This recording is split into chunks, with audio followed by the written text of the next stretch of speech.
ሰላም ሰላም ውድ የዩኒት ስኩል ቤተሰቦች በዚህ ቻናል ትምህርቶችን በኦንላይን እያስተማርን እንገኛለን።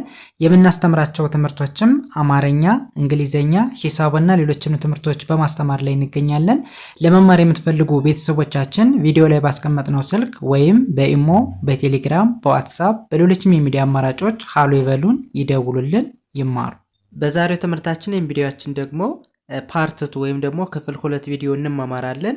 በትናንትናው ትምህርታችን ኤ በተባለችው ቫውል ወይም ደግሞ አናባቢ ከተለያዩ ተነባቢዎች ወይም ደግሞ ኮንሶናንቶች ጋር ስትመጣ ምን አይነት ድምጽ አላት፣ እንዴት እናነባለን የሚለውን ተመምረን ነበረ። ዛሬ ደግሞ ኢ ብለን በምንጠራት ቫውል ወይም ደግሞ አናባቢ እንመማራለን ማለት ነው።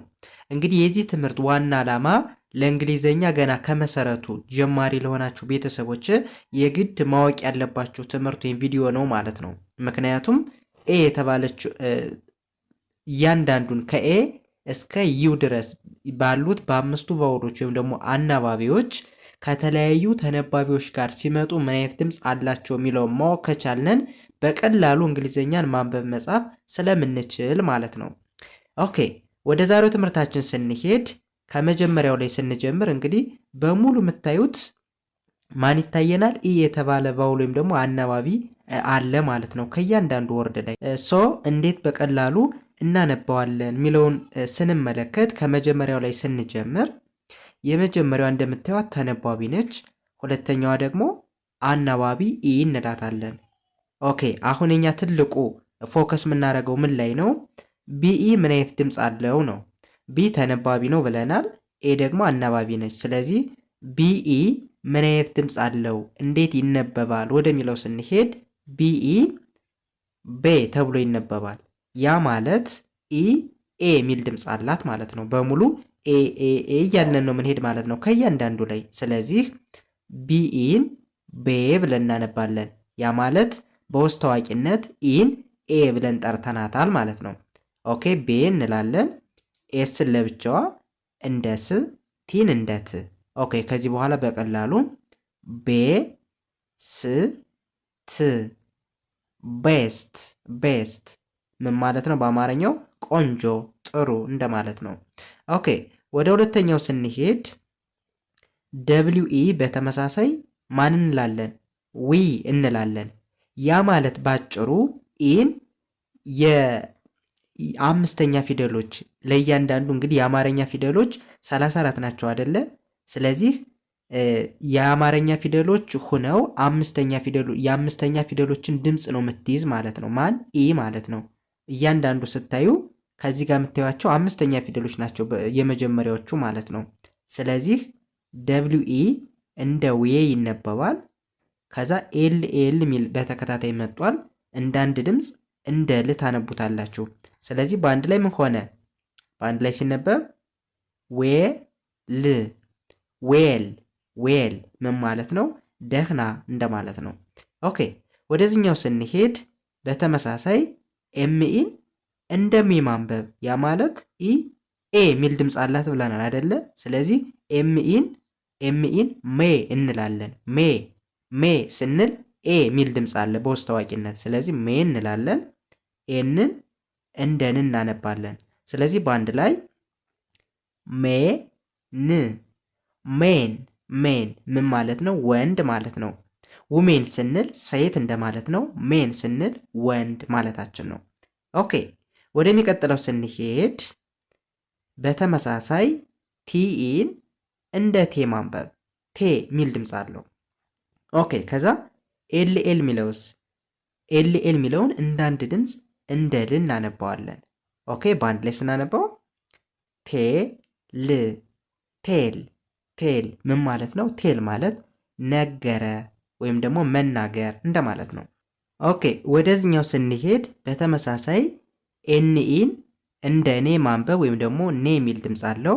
ከዛ ሲና ኬ ሁሌም በተከታታይ ሲመጡ እንደ ክ ማንበብ። ሰው በአንድ ላይ ስናነበው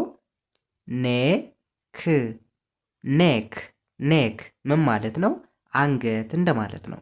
ኦኬ ወደሚቀጥለው ስንሄድ ቢኢንስ እንደምናነባለን እንግዲህ ኢ ኤ የሚል ድምፅ አላት ብለናል። ስለዚህ ቢኢን ቤ እንላለን። ቤ ከዛ ኤንን እንደ ን ቲን እንደ ት በአንድ ላይ ስናነበው ቤንት ቤንት ቤንት ምን ማለት ነው?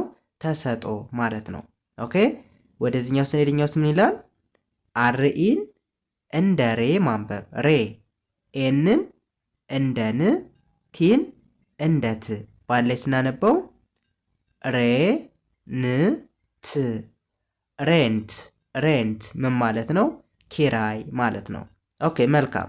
ይህም በዚህ ካየን ወደዚህኛው ስንሄድ ኤልኢን እንደምናንብብ እንግዲህ ኢ ኤ የሚል ድምፅ አላት ብለናል። ስለዚህ ኤልኢን በአንድ ላይ እንደ ሌ ማንበብ ሌ ስንል ኤ የሚል ድምፅ አለ በውስጥ ታዋቂነት።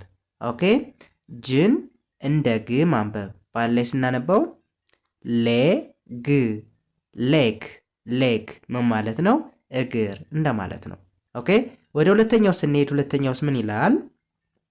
ኤንኢን እንደ ኔ ማንበብ ኤክስ ለብቻዋ ክስ የሚል ድምፅ አላት። ቲን እንደ ት በአንድ ላይ ስናነበው ኔ ክስ ት ኔክስት ኔክስት በአማርኛው ቀጣይ ማለት ነው። ኦኬ ወደዚህኛው ስንሄድኛውስ ምን ይላል? ቪኢን እንደ ቬ ማንበብ ወይም ደግሞ ቬ የሚል ድምፅ አለው። አርኢን በአንድ ላይ እንደ ሪ ማንበብ በአንድ ላይ ሲነበብ ቬሪ ቬሪ ቬሪ ምን ማለት ነው? በጣም ማለት ነው። ኦኬ ይህስ ምን ይላል? ኤችኢን እንደ ሄ ማንበብ ወይም ደግሞ ሄ የሚል ድምፅ አለው።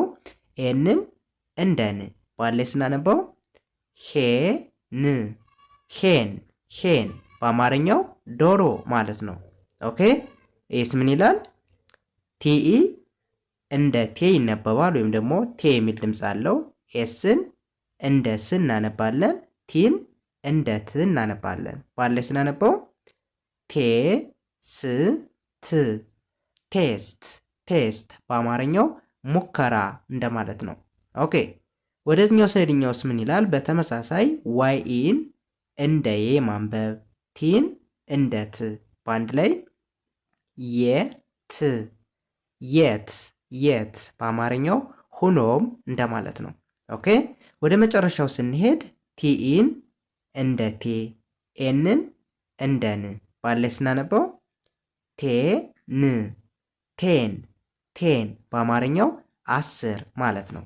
ኦኬ እንግዲህ በዛሬው ትምህርታችን የቪዲዮአችን የተመማርነው ኢ የተባለችዋ ቫውል ወይም ደግሞ አናባቢ ከተለያዩ ተነባቢዎች ጋር ወይም ደግሞ ኮንሶናንቶች ጋር ስትመጣ ምን አይነት ድምፅ አላት፣ እንዴት ይነበባል የሚለውን ተመምረናል ማለት ነው። ስለዚህ ኢ ኤ የሚል ድምፅ እንዳላት መያዝ አለብን ማለት ነው። በምን ጊዜ? በሾርት ሳውንድ ጊዜ ወይም ደግሞ አጭር ድምፅ ብለን በምንጠራው ማለት ነው። ስለዚህ አሁን ከዚህ ጋር በሙሉ ኢን ኤ እያልን ነው የምንጠራት ማለት ነው። ኤ የሚል ድምፅ ነው ያለው። ቀጣይ ደግሞ አይ በተባለችው ቫውል ወይም ደግሞ አናባቢ የምሰራላችሁ ይሆናል ማለት ነው። ስለዚህ ተከታታይ የምለቃቸውን ቪዲዮዎች በደንብ መከታተል ከቻላችሁ እርግጠኛው የምነግራችሁ ከዚህ ጋር የምንመማር ወይም ደግሞ የሰራ ነው ቪዲዮ ከገባችሁ እንግሊዘኛን በቀላሉ ማንበብ መጻፍ ትችላላችሁ ማለት ነው። ከእናንተ የሚጠበቀው ሁሌም እንችላለን በማለት ዳይ ቱ ዳይ በየቀኑ የምንለቃቸውን ቪዲዮዎች ፕራክቲስ ማድረግ መለማመድ ከቻላችሁ በእርግጠኝነት አንድ ቀን ፐርፌክት ሆናችሁ እንግሊዘኛን ማንበብ መጻፍ ትችላላችሁ ማለት ነው። የዛሬ ትምህርታችን ቪዲዮአችን ከዚህ ጋር እናቆማለን። ቀጣይ በሌላ ትምህርት ቪዲዮ እስከምንገናኝ በያላችሁበት መልካም ጊዜ፣ ሰላም ሁኑ።